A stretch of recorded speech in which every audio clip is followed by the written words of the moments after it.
Kumpirmadong nasawi ang isang Pilipina sa malaking sunog sa isang residential complex sa Hong Kong noong Miyerkules.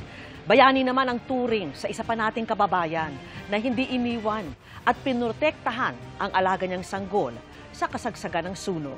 At nakatutok si Salima Refran. Sa tinaguriang deadliest fire sa Hong Kong sa loob ng halos 80 taon, kinumpirma ng konsulado na nasawi ang isang OFW na napaulat na nawawala.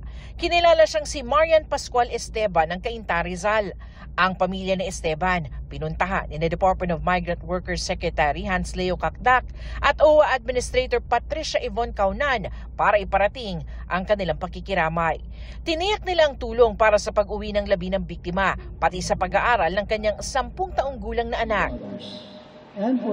Ang Filipino community sa Hong Kong nagtipon-tipon sa misa para ipagdasal si Esteban at ang iba pang naapektuhan ng malaking sunog sa residential complex. Pero sa gitna ng pagluluksa, isa nating kababayan ang tinitingala bilang simbolo ng katapangan at kabayanihan.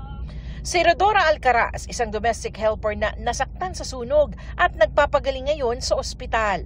Sa kasagsagan ng sunog, hindi niya iniwan ang alaga niyang 3 buwan na sanggol at pinotektahan habang ilang oras na natrap sa loob ng kwartong puno ng uso. Iba talaga yung care niya sa kids eh. Iba yung pagmamahal niya sa mga alaga niya. Ay nakakaiyak.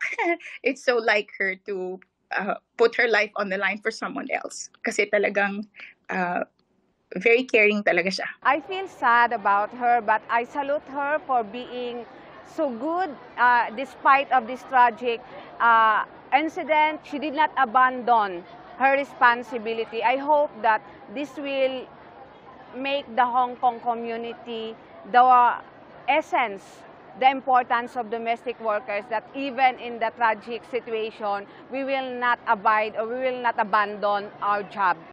Ayon sa ating konsulado sa Hong Kong, 89 na Pilipino ang ligtas at accounted for. 2 naman ang biniberipika pa. Para sa GMA Integrated News, Salima Refran, nakatutok 24 oras.